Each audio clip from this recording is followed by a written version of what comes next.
오늘은 마지막 일들 20번째 시간 산 소망이에요. Living Hope라고 돼 있죠? 네, 대표되는 구절 한번 읽어보도록 하겠습니다. 시작. 내 마음으로 죄인의 형통을 부러워하지 말고 항상 여호와를 경외하라. 정령이 내 장래가 있겠고 내 소망이 끊어지지 아니하리라. 본래는 이제 소망이라는 주제로 다루려고 했는데요. 이제 소망이라는 주제가 좀 더 굉장히 일반적인 거고요. 또 마지막 일들과 관련해서 우리가 다룰 수 있는 조금은 더 구체적인 소망의 내용이 산 소망이에요. 원래는 장래 소망이라고 이제 이름을 붙였다가 산 소망이라는 말로 좀 바꿨어요. 자, 어떤 내용인가 하면 첫 번째로는 이제 보이는 소망은 소망이 아니다 그렇게 돼 있고요. 그다음에 두 번째 포인트는 하나님에게 자기의 소망을 두는 자는 복이 있다. 또 마지막 포인트는 하나님은 산 소망을 품은 자의 기도를 들으신다 이렇게 돼 있습니다. 자, 그래서 좀 소망에 대한 일반적인 내용도 있긴 하지만 조금은 더 이제 그 마지막 우리가 가야 하는 그 하나님의 나라에 좀 초점을 맞춘 소망을 내용으로 좀 보도록 하겠습니다. 그럼 보이는 소망은 소망이 아니다. 같이 한번 읽어볼게요. 시작. 장례식장에서는 웃는 소리를 듣지 못한다. 그곳에는 죽은 자를 애통하며 슬퍼하는 소리로 가득하다. 아마도 함께 살아온 세월에 대한 그리움이나 땅에서 다시 볼 수 없다는 생각이 눈물을 자아내는 이유일 것이다. 세상 사람들만 아니라 그리스도인들도 사랑하는 이의 죽음 앞에서는 이런 슬픔이 밀려오는 것을 막아낼 수 없다. 그러나 우리의 슬픔은 세상과는 다르다. 사도 바울은 세상이 사랑하는 자의 죽음을 앞에 두고 슬퍼하는 이유가 그들에게 소망이 없기 때문이라고 말한다. 그들은 보이는 것에만 소망을 두고 살기에 보이지 않는 세상에 대해서 아는 바가 없고 거기에다 소망을 둘 수도 없다. 그래서도 이 땅에서 사랑하는 것을 잃는 것은 가슴 저리는 아픔이다. 그리스도인은 잠시 슬퍼하다가도 이내 눈물을 훔쳐낼 수 있다. 예수님 안에서 죽은 자들은 예수 그리스도께서 강림하시는 날에 부활로 재회하여 주와 함께 살 것이기 때문이다. 사랑했으나 믿지 않고 죽은 이에 대해서도 애도하지만 그리스도인은 전도하지 못한 죄책감에 빠지거나 슬픔에서 영영 헤어나오지 못하는 고통을 겪지 않는다. 구원은 하나님의 전적인 섭리이고 이제는 죽은 자에 대한 슬픔보다 땅에 남겨진 자신의 생애에 대한 책임이 주 앞에서 더 생생한 현실로 느껴지기 때문이다. 네, 그래서 먼저 데살로니가 전서 4장 13절에서 18절의 말씀을 보도록 하겠습니다. 이 데살로니가 전서가 작은 책이긴 하지만 그 앞날에 대한 아주 그 생생한 메시지를 전달해 주고 있어요. 그래서 여기 우리의 미래에 대해서 적혀 있는 구절을 읽어보도록 하겠습니다. 데살로니가 전서 4장 13절에서 18절이죠. 331쪽에 있습니다. 331쪽이요. 읽습니다. 시작. 형제들아 자는 자들에 대하여는 너희가 알지 못함을 우리가 원하지 아니하노니 이는 소망 없는 다른 이와 같이 슬퍼하지 않게 하려 함이라. 우리가 예수께서 죽으셨다가 다시 살아나심을 믿을진대 이와 같이 예수 안에서 자는 자들도 하나님이 그와 함께 데리고 오시리라. 우리가 주의 말씀으로 너희에게 이것을 말하노니 주께서 강림하실 때까지 우리 살아남아 있는 자도 자는 자보다 결코 앞서지 못하리라. 주께서 호령과 천사장의 소리와 하나님의 나팔 소리로 친히 하늘로부터 강림하시리니 그리스도 안에서 죽은 자들이 먼저 일어나고 그 후에 우리 살아남은 자들도 그들과 함께 구름 속으로 끌어올려 공중에서 주를 영접하게 하시리니 그리하여 우리가 항상 주와 함께 있으리라. 그러므로 이러한 말로 서로 위로하라. 마지막에 위로할 수 있는 내용이 있는 사람과 또 13절에 보게 되면 소망 없는 다른 이와 같이 슬퍼하는 사람들이 대조돼서 나와요. 그래서 슬픔이 있는 것과 위로를 받을 수 있는 것의 차이에는 바로 이 소망의 문제가 있다는 겁니다. 그래서 죽음 후에 어떻게 될지도 모르고 영영 이제는 다 떠났구나 하는 것이 사람을 계속 슬프게 만드는데 우리가 이제 앞으로 예수 그리스도 다시 오시는 날에 재회한다. 그리고는 함께 우리는 영원히 산다. 이거를 이제 알고 서로에게 소식을 전할 때 그 소망이 서로에게 위로가 되고 눈물을 닦아낼 수 있는 그러한 근원이 된다. 그런 얘기예요. 그래서 거기까지 저희가 읽어왔고요. 그 다음에 이어지는 문단 또 한번 보겠습니다. 땅의 모든 살아있는 자들의 소망이 참인지 아닌지는 죽음이라는 경계선이 분명하게 갈라놓는다. 의인의 소망은 즐거움을 이루어도 악인의 소망은 끊어지느니라고 했고, 너는 행악자들로 말미암아 분을 품지 말며 악인의 형통함을 부러워하지 말라. 대저 행악자는 장래가 없겠고 악인의 등불을 꺼지리라고 했다. 보이는 소망만을 품고 살았던 세상 사람은 생의 등불이 꺼지는 순간 세상의 모든 것과 이별해야 한다. 사람이 죽음 너머로 가지고 갈 수 있는 것은 오직 영혼뿐이다. 돈을 소망으로 삼고 살다가 죽어 음부에 떨어진 부자는 그제서야 참 현실을 알고 아브라함을 향해 다급하게 간청했다. 아버지여 구하오니 나사로를 내 아버지의 집에 보내소서. 내 형제 5이 있으니 그들에게 증언하게 하여 그들로 이 고통받는 곳에 오지 않게 하소서. 부자는 음부의 고통에 처해서야 비로소 자기 형제들이 음부의 현실에 대해 아무 관심도 없이 오직 보이는 소망만을 쫓아 살면서 이곳을 향해 오고 있는 것이 너무도 안타까워 절규한 것이다.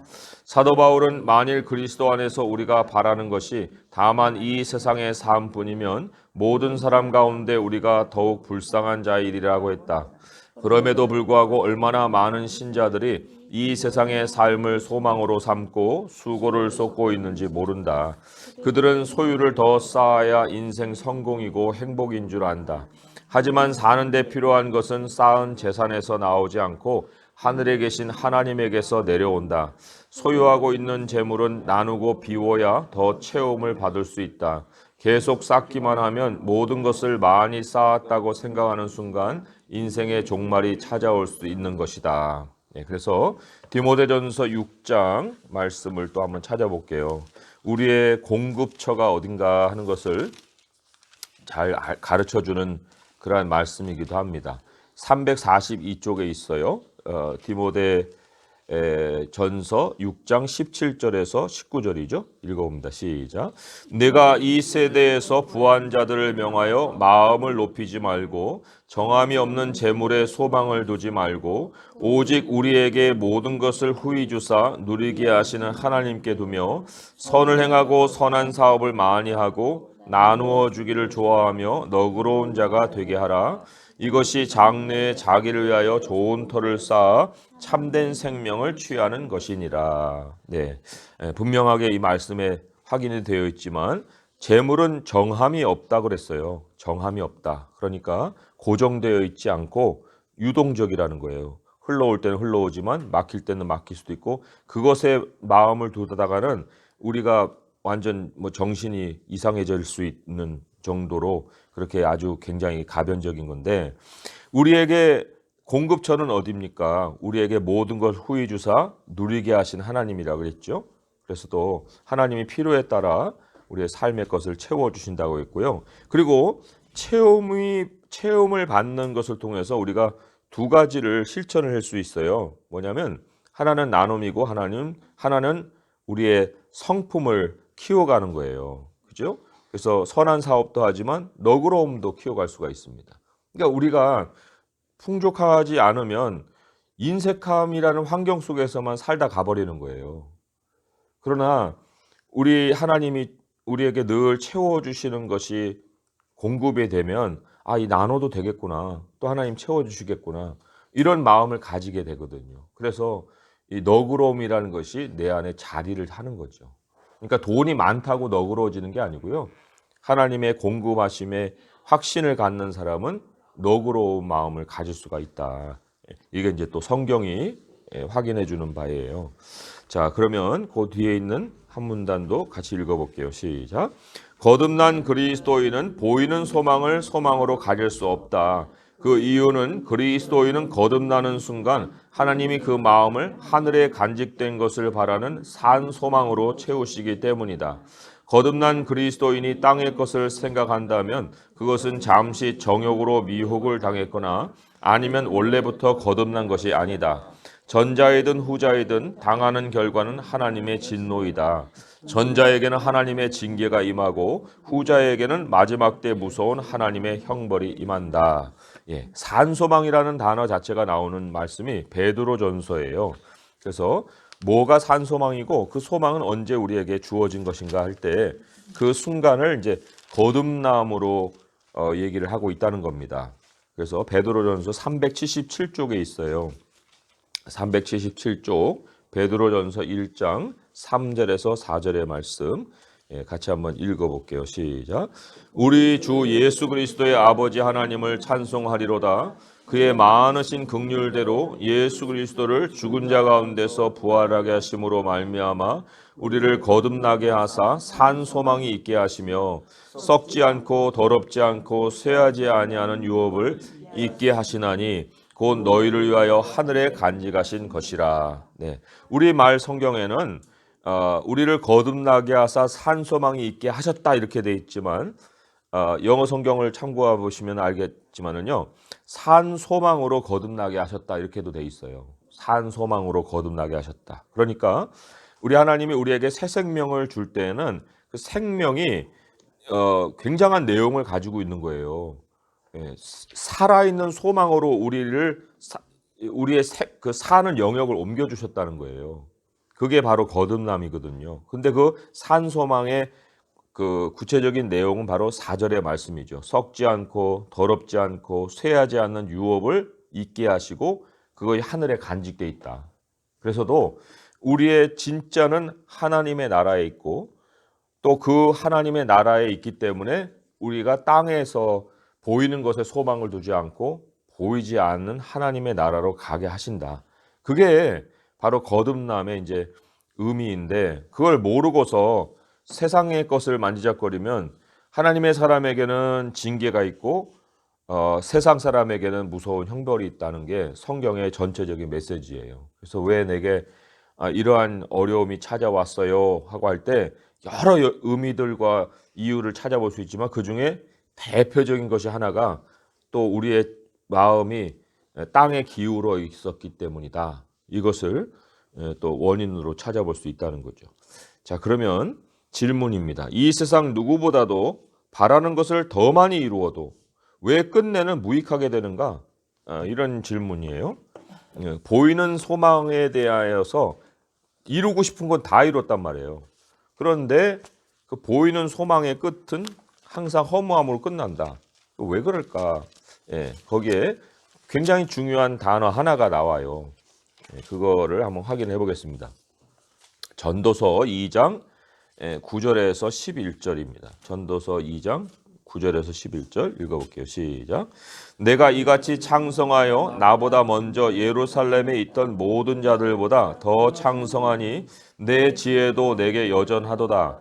무엇이든지 내 눈이 원하는 것을 내가 금하지 아니하며 무엇이든지 내 마음이 즐거워하는 것을 내가 막지 아니하였으니 이는 나의 모든 수고를 내 마음이 기뻐하였음이라. 이것이 나의 모든 수고로 말미암아 얻은 몫이로다. 그 후에 내가 생각해 본즉 내 손으로 한 모든 일과 내가 수고한 모든 것이 다 헛되어 바람을 잡는 것이며 해 아래에서 무익한 것이로다. 여기 중요한 단어를 제가 말씀드리면 11절에 그 후에라는 단어예요. 그 후에. 그 후에 내가 생각해 본즉. 이 삶에는 반드시 그 후에라는 말이 붙을 수밖에 없어요. 그리고 마지막에 그 후에는 이제 돌이킬 수 없는 그 후회가 되는데 그게 바로 죽음의 순간이죠. 죽음 후에. 그때는 이미 늦어버리는 거예요. 그러니까 세상은 정욕으로 채우고도 항상 그 후가 찾아오기 때문에 그 후를 감당을 못하는 거예요. 아무리 그 벤츠차를 사가지고 며칠간은 즐거웠어도 그 후가 반드시 찾아옵니다.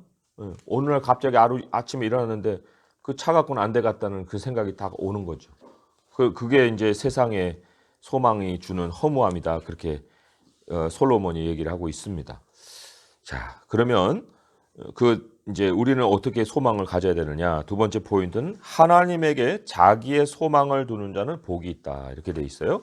자, 읽어봅니다. 시작. 그리스도인의 소망은 자기가 만들어내는 것이 아니라 하나님으로부터 나온다. 그래서 사도 바울은 하나님을 소망의 하나님이라고 말했다. 하나님이 우리에게 소망을 주시는 방식은 약속의 말씀을 주심으로이다. 우리가 당한 상황이 최악이어도 하나님의 말씀은 절대 진리이기에 사람에게 소망을 일으킨다. 그래서 고난에 처해 있던 시편 기자는 약속의 말씀을 떠올리며 이렇게 고백했다. 주의 종에게 하신 말씀을 기억하소서. 주께서 내게 소망을 가지게 하셨나이다. 아브라함이 믿음의 조상이 될 수 있었던 것도 그의 믿음이 대단해서가 아니다. 그의 믿음은 그에게서 나오지 않았고 하나님의 말씀이 일으킨 소망에서 비롯되었다. 하나님은 아브라함이 열방의 조상이 조상이 될 것을 작정하셨고, 그래서 하나님은 그에게 후손에 대한 약속의 말씀을 주셨다.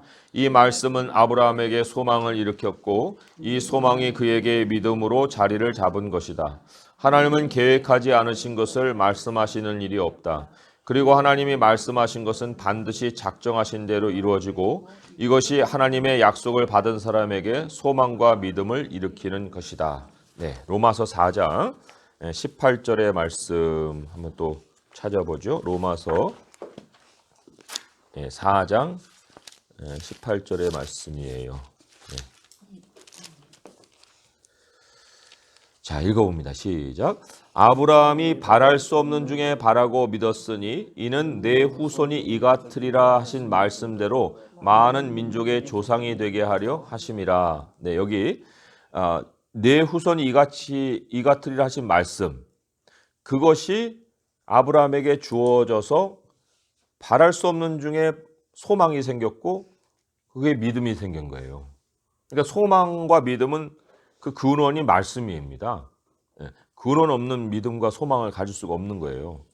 그래서도 이 하나님은 또 말씀하실 때는 반드시 계획하신 것을 말씀하지 던져놓고 사람들 반응이 어떤가 이렇게 보는 이런 정치적인 일을 하지 않으세요.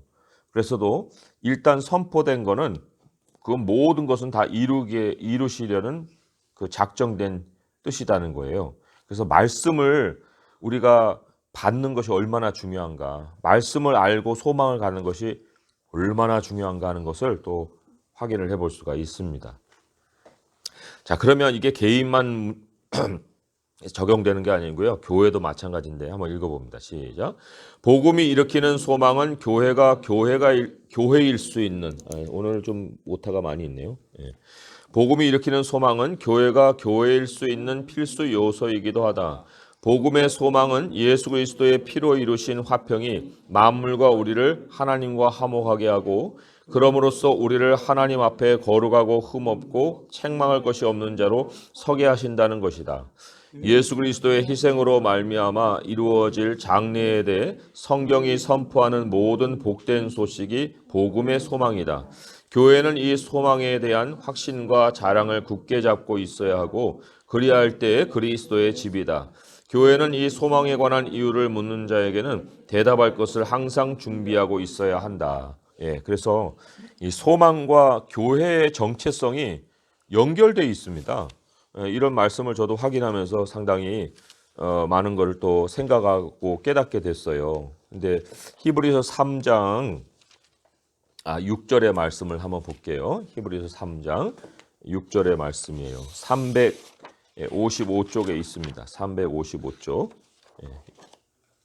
자, 읽어볼까요? 시작. 그리스도는 하나님의 집을 맡은 아들로서 그와 같이 하셨으니 우리가 소망의 확신과 자랑을 끝까지 굳게 잡고 있으면 우리는 그의 집이라 했어요. 우리는 그의 집이라는 게 우리는 바로 하나님의 교회다 그런 얘기거든요. 그런데 우리가 하나님의 교회일 수 있는 그 배후에 소망의 확신과 자랑을 끝까지 굳게 잡고 있어야 된다는 거예요. 그러면 이 소망이 뭐냐?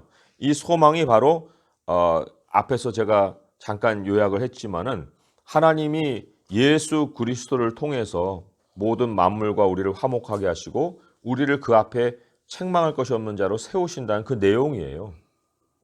그러니까 우리 교회가 예수님과 하나님, 또 우리와 하나님, 예수님과 우리, 또 우리와 예수님, 이 서로의 화목을 추구하지 않고 무슨 사회 운동을 벌인다든지, 뭐 우리의 행동을 뭐 도덕적으로 만든다든지 이래 버리면 그건 교회가 아니다는 거예요. 그러니까 이 예수 그리스도가 우리에게 심어 주신 장래에 대한 소망, 산 소망, 그 확신을 갖고 자랑할 수 있는 교회가 바로 교회다, 그죠? 그리스도의 집이다. 또 이 소망에 관한 이유를 묻는 거에 대해서도 그게 개인적으로만 우리가 생각해 왔는데 그게 개인적으로만 읽지는 않더라고요. 베드로전서를 한번 여기 이제 제가 괄호 안에다가 집어넣는데요.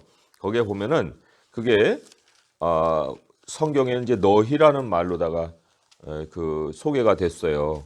그래서 물론 너희를 이제 하나의 어떤 집단으로 그 각 개개인이 거기에 해당되는 것이다 이렇게도 해볼 수 있지만 이 베드로 이 히브리 3장 6절과 연결 볼 때는 이게 그냥 그 개인에게만 적용되는 것이 아니다는 것을 알게 됩니다. 3장 15절 읽어볼게요. 시작. 너희 마음에 그리스도를 주로 삼아 거룩하게 하고 너희 속에 있는 소망에 관한 이유를 묻는 자에게는 대답할 것을 항상 준비하되 온유와 두려움으로 하고. 예. 그래서 너희 속에 있는 소망에 관한 이유를 누가 묻겠어요? 외부 사람이 묻겠죠. 우리 교회에 누가 들어옵니다.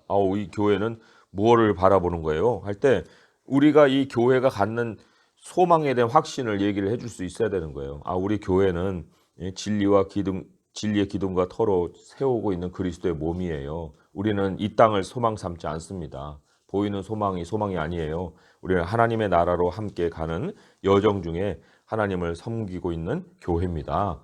이런 우리들의 소망에 관한 얘기들을 해줄 수 있어야 된다는 거예요. 예. 그러니까 이 교회가 교회일 수 있는 배우의 이 소망은 너무나도 필연적인 요소다는 것을 우리가 확인할 수가 있고요. 그다음에 이어지는 문단 같이 읽어보겠습니다. 시작. 하나님은 말씀으로 말미암아 소망을 가진 우리에게 그 소망을 계속 품을 뿐 아니라 더욱더 그 소망을 넘치게 해 주시려고 우리의 믿음에 성령의 기쁨과 평강을 충만하게 채워 주신다. 소망을 유지하고 소망을 더 키워가는 것은 우리의 능력이 아니라 하나님이 우리 안에서 성령으로 행하시는 능력인 것이다. 그래서 사도 바울은 성도들을 위해 이렇게 기도했다. 소망의 하나님이 모든 기쁨과 평강을 믿음 안에서 너희에게 충만하게 하사 성령의 능력으로 소망이 넘치게 하시기를 원하노라. 잠깐만요. 거기 이제 제가 좀 설명을 해드릴 필요가 있는데요. 기쁨과 평강을 믿음 안에서 충만하게 해주신다 했어요. 그러니까 믿음이라는 거는 하나님의 말씀을 이미 품은 상황이잖아요. 우리가 이제 하나님이 행하십니다 하고 말씀을 이제 믿고 소망을 하는데 아무 표시가 없어요. 그러면 어떻게 그걸 견뎌요? 그러니까 믿음 안에 우리가 살 때 하나님이 그 기쁨과 평강을 과정 속에서 순간순간 주신다는 거예요. 예. 그래서 내가 소망하고 살고 있는 게 이게 헛것이 아니구나 하고 이제 깨닫게 하시는 거죠. 그리고는 그것을 하나님이 행하시는 일이니까 성령의 능력으로 행하신다는 겁니다. 소망이 계속해서 넘칠 수 있도록. 그래서도 여기서 우리가 중요한 거는 바로 하나님의 말씀을 절대적으로 받는 거. 그게 중요하다는 얘기죠. 그래서 소망의 하나님이 모든 기쁨과 평강을 믿음 안에서 너에게 충만하게 하사 성령의 능력으로는 하나님이 행하시는 일이죠. 하나님의 행하시는 일로 말미암아 다시 소망이 더 넘치게 해주시기를 원한다. 이런 기도라는 얘기죠. 자, 이어지는 문장 읽어보겠습니다. 하나님의 말씀이 소망을 일으키는 이유는 하나님의 모든 약속이 미래와 희망을 주기 때문이다. 그리고 이 미래와 희망의 약속이 우리의 소망을 하늘에 쌓게 해준다. 그래서 우리가 하나님의 말씀을 들으면 들을수록 땅의 것을 생각하지 않고 하나님 나라에 대한 사모함이 더해지는 것이다. 그리스도인은 오직 하나님의 말씀을 더 알고 그 안에서 지혜를 깨닫는 것만이 확실한 장래를 보장받는 최고의 기림을 안다. 그래서 말씀을 경청하는 그리스도인은 하나님 외에는 다른 어떤 것으로부터도 소망을 얻으려고 애쓰지 않는다. 오히려 주님께 이렇게 기도한다. 주의 말씀대로 나를 붙들어 살게 하시고 내 소망이 부끄럽지 않게 하소서. 하나님은 자기 백성이 말씀에 소망을 두고 살아가는 것이 결코 헛되지 않도록 반드시 그 소망에 상응하는 응답을 해주신다. 잠언 24장 14절에서 16절의 말씀을 또 찾아보겠습니다. 잠언 24장 16절에서 14절에서 16절이죠. 14절에서 16절. 찾으셨죠? 읽어봅니다. 시작. 지혜가 내 영혼에게 이와 같을 줄을 알라. 이것을 얻으면 정령이 내 장래가 있겠고 내 소망이 끊어지지 아니하리라. 악한 자여 의인의 집을 엿보지 말며 그가 쉬는 처소를 헐지 말지니라. 대저 의인은 7번 넘어질지라도 다시 일어나려니와 악인은 재앙으로 말미암아 엎드러지느니라. 7번 넘어질지라도 다시 일어난다. 이게 바로 성령의 능력이에요. 그게 바로 하나님이 일으키시는 기쁨이고 또 평강이라고 할 수가 있습니다. 그런데 무엇을 붙들고 계속 그 지경에서 일어나고 했어요? 바로 지혜라는 겁니다. 하나님이 너에게 준 말씀. 그거는 정령이 장래가 있다. 그 말씀은 끝이 있다는 게 결말이. 그래서도 소망은 끊어지지 않을 것이다. 이렇게 확신을 주고 계세요. 그래서도 우리가 여기 마지막쯤에 왜 시편 119편 116절 기도가 있었잖아요. 굉장히 지혜로운 기도예요. 주의 말씀대로 나를 붙들어 살게 하시고 내 소망이 부끄럽지 않게 하소서. 하나님, 나 말씀 믿었어요. 이제 하나님 책임지셔야 됩니다. 내가 바라고 있는 거 그거 안 되면요 하나님도 부끄러우시고 나도 부끄러워지는 거예요. 그러니까 그 말이 땅에 떨어지지 않게 해쳐야 돼요 하고 뭐 협박 반 아니면 뭐 보장 반 이렇게 이제 기도를 하는 건데 어쨌든 이런 기도는 통한다는 거예요. 주의 말씀대로 나를 붙들어 살게 하시고 내 소망이 부끄럽지 않게 하소서. 왜? 우리 그렇죠. 왜냐면 하나님 보장하시고 맹세까지 하셨다는데 이런 말을 할 수가 있죠. 그죠? 자, 그러면 질문이죠. 소망의 하나님을 어린 자녀에게 가르치는 것이 왜 중요한가? 그 참 우리 이제 엄마들 특별히 어린 아이를 키우고 있는 엄마들에게 굉장히 필요한 말씀이긴 한데요. 다른 걸 심어줄 게 아니고요. 보이는 세상에 대한 꿈이 아니라 정말 하나님을 심어줘야 되거든요. 시편 71편 5절과 또 17절, 18절의 말씀이에요. 71편 5절부터 한번 읽어볼까요? 시작. 주 여호와여, 주는 나의 소망이시요 내가 어릴 때부터 신뢰한 이시라. 또 17절, 18절입니다. 하나님이여, 나를 어려서부터 교훈하셨으므로 내가 지금까지 주의 기이한 일들을 전하였나이다. 하나님이여, 내가 늙어 백발이 될 때에도 나를 버리지 마시며 내가 주의 힘을 후대에 전하고 주의 능력을 장래 모든 사람에게 전하기까지 나를 버리지 마소서. 특별히 17절의 말씀이 참 귀한 말씀이에요. 나를 어려서부터 교훈했기 때문에 지금까지 주의 기이한 일들을 말할 수 있었다는 거예요. 참 얼마나 기적과 같고 놀라운 일들을 많이 겪었으면 기이한 일들을 지금까지 전한다고 얘기했겠습니까? 그러니까 어렸을 때부터 아이들이 하나님 살아계심을 알고 그걸 체험해야 돼요. 그리고는 이제 18절에 보면은 바로 이게 비저너리가 되는 겁니다. 주의 힘을 후대에 전하고 능력을 모든 사람에게 전한다. 하나님 살아계신다. 하나님을 믿어라. 하나님이 내 인생을 이렇게 인도해 오셨다. 이런 어떤 멋있는 증거가 또 있는 사람이 되는 거죠. 그래서 어렸을 때부터 하나님이 너에게 모든 걸 해주셔 하고 가르치는 사람, 그런 배움을 받은 사람이 바로 진정한 의미의 위인이 되는 거예요. 그죠? 자, 그러면 뒤편으로 넘기셔서 세 번째 포인트를 보겠습니다. 하나님은 산 소망을 품은 자의 기도를 들으신다 그랬습니다. 자, 문단 읽어볼까요? 거듭난 그리스도인은 하늘을 향한 산 소망으로 채워진 자에게 그 소망은 한시적인 땅의 삶에서도 즐거움을 낳고 환난 중에는 인내를 낳고 일상에서는 지속적인 기도를 낳는다. 성경은 우리가 이 소망을 가지고 있는 것은 영혼의 닷 같아서 튼튼하고 견고하여 휘장 안에 들어간다고 했다. 우리는 아직 하늘의 성전에 들어가지 않았지만 우리의 소망은 이미 우리의 영혼을 휘장 안에 하나님 지성소에 닷으로 정박시켜 놓았다는 것이다. 이것은 산 소망을 품은 그리스도인은 땅에서 살지만 영혼은 이미 기도를 통해 하늘에 계신 하나님의 임재 안에서 살고 있다는 것이다. 산 소망을 지닌 그리스도인의 참된 표시인 기도는 어려운 처지에서 더 확실하게 나타난다.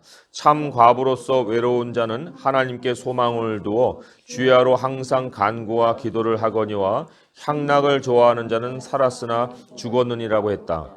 형편이 피면 오락을 쫓고 형편이 나빠지면 불평하는 사람은 소망이 없는 세상 사람이다. 참 하나님의 사람은 어려워도 평안해도 항상 하나님께 소망을 두고 기도한다. 하나님은 자기에게 소망을 품고 기도하는 백성의 기도를 들으시고 반드시 응답하여 주신다. 오직 나는 여호와를 우러러보며 나를 구원하시는 하나님을 바라보나니 나의 하나님이 나에게 귀를 기울이시로다. 나의 대적이여 나로 말미암아 기뻐하지 말지어다. 나는 엎드러질지라도 일어날 것이요 어두운 데에 앉았을지라도 여호와께서 나의 빛이 되실 것이미로다. 아까 읽은 잠언의 말씀과 동일한 톤이죠. 그죠? 의인은 7번 넘어질지라도 일어선다는 것. 그게 바로 하나님이 우리의 기도에 소망을 갖고 있는 사람의 기도에 응답하시기 때문에 그렇다는 거예요. 그래서도 이제 질문이 이렇죠. 어려운 형편이 기도로 이어질 것 같지만 정작 하나님에 대한 진실한 묵상이 참 기도를 낳는 거예요. 왜 그럴까 그런 거죠. 그 이유가 어디 있을까 하는 거예요. 자, 그래서 우리가 이제 물론 어려움을 당해서 기도가 나오긴 합니다. 또 기도의 훈련도 받기도 하죠. 하지만 그 상황이 끝나갖고 기도가 끝난다? 그럼 이제 그건 아무 교훈을 못 얻은 거예요. 그런데 평상시에도 우리의 기도가 우리 입에서 나올 수 있는 것은 바로 하나님에 대한 묵상이라는 거죠. 예레미야 애가 19절에서 25절까지 읽어보겠습니다. 시작.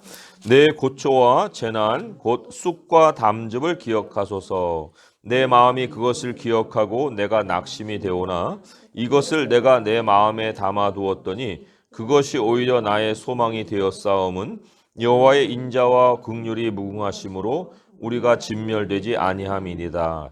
이것들이 아침마다 새로우니 주의 성실하심이 크도소이다. 내 심령에 이르기를 여호와는 나의 기업이시니 그러므로 내가 그를 바라리라 하도다. 기다리는 자들에게나 구하는 영혼들에게 여호와는 선하시도다. 거기까지 쭉 39절까지도 읽을 수도 있는데요. 보시면 여기 21절에 이것을 내가 마음에 두었다는 이것이 22절이에요. 우애가 있는 것이 아니고 낙심이 되었지만 이걸 내가 생각하고 소망을 얻었다 하는데 뭐예요? 여호와의 인자하심과 긍휼하심이 무궁하다는 거예요. 그래 우리가 진멸되지 않는다. 이거를 마음에 딱 두는 순간에 소망이 회복이 된 거예요. 그리고는 이 24절에 보니까 나의 심령에 이르게 이게 묵상이거든요. 내 심령에서 여호와는 내 기업이니 내가 그를 바라리라 하는 이 묵상이 25절에 기다림으로 바뀌죠. 기다리고 구하는 영혼으로 바뀌죠.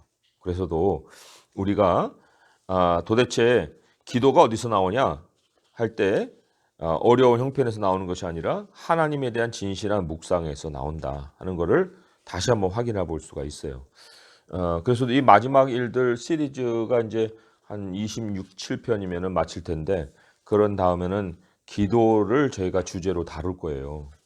그래서도 오늘 이 기도가 소망에서 기도가 나오는 것을 우리가 확인해 볼 수가 있습니다. 자, 마무리 기도는 이렇게 적었어요. 사랑의 하나님, 하나님의 말씀이 일으키는 소망을 기도하기보다 내 마음에 원하는 것을 주님께 많이 기도했습니다.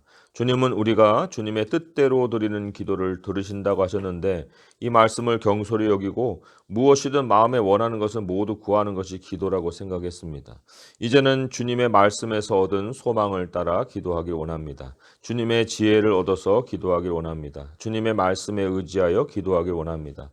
우리가 말씀에 소망을 두고 드리는 기도를 들으시고 우리의 소망이 부끄럽지 않게 하여 주시옵소서. 예수님의 이름으로 기도드립니다. 아멘. 네, 그래서 우리 성도님들이 말씀도 읽고 말씀 안에서 정말 기도할 재료도 충만하게 얻어서 하나님 앞에 소망으로 기도로 나가실 수 있기를 바랍니다. 자, 잠시 오늘 배운 말씀을 기억하시면서 이제는 산 소망을 가지고 하나님을 찾고 기도하겠습니다. 우리 주님께 그러한 고백으로 잠시 기도하실 수 있기를 바랍니다. 기도하겠습니다. 하나님 아버지 감사합니다. 보이는 소망에 대한 많은 기도 제목들 저희들의 마음에 있습니다. 하지만 하나님 그것을 주시는 하나님을 소망하는 것, 산 소망을 갖는 것, 아버지 그 안에서 주님이 약속하신 말씀을 우리가 정말 소망으로 바꾸는 것, 주님 그것이 또한 우리가 아버지 앞에 드려야 될 기도이고 하나님의 뜻을 또 쫓는 기도입니다. 아버지 우리 이 시간 이후로 정말 우리들의 기도 내용을 아버지의 말씀으로 바꾸게 하시고 아버지의 약속에 우리의 마음을 두고 기도할 수 있게 하여 주옵소서. 하나님 보이는 것들은 다 하나님이 주십니다. 우리 주님이 풍성하게 주십니다. 아버지여 풍성하게 나눌 만큼도 쌓아 주십니다. 아버지 하나님 그럴 수 있는 하나님이 우리 안에 계신데 우리가 하나님을 제쳐두고 그것부터 구할 수가 없나이다. 아버지 하나님을 얻으면 모든 것을 얻는 것이오니 하나님 이 시간 이후로 말씀을 발견해가는 기쁨과 그것을 깨달아가는 지혜를 통해서 그것이 바로 우리의 삶의 보장이 되는 것을 믿고 아버지 앞에 기도하게 하여 주옵소서. 하나님 의인은 7번 넘어질지라도 일어난다 했고 그것이 바로 우리의 소망입니다. 아버지여 우리들의 형편 때문에 아버지를 찾아 나가서 기도하는 우리들의 연약함을 또한 용납하여 주신 하나님, 그러함에도 우리가 정말 바른 것을 배워야 하기에 우리 하나님이 오늘도 말씀을 통해서 기도의 참 의미를 가르쳐 주셨나이다. 이제 주님 우리의 어리석음과 어린 모습을 이제 벗어나서 점점 장성하게 하시고 하나님의 마음에 합당한 기도를 드리게 하시고 우리의 정말 하나님 맡겨주신 모든 책임, 우리 자신의 인생에 대한 책임만 아니라 우리를 통하여서 하나님이 이끌어 오실 많은 영혼들에 대한 책임까지도 아버지 우리 주변에 있는 모든 현실에 대한 책임까지도 아버지 앞에 정말 가볍게 감당할 수 있는 우리가 되기 위하여서도 정말 기도함에 더 열심을 내고 기도의 중요함을 깨닫고 아버지 앞에 정말 늘 기도함으로 우리들의 모든 삶의 문제를 정말 아버지께서 형통케 하시는 체험을 하게 하여 주시옵소서. 예수님의 이름으로 감사하며 기도합니다. 아멘.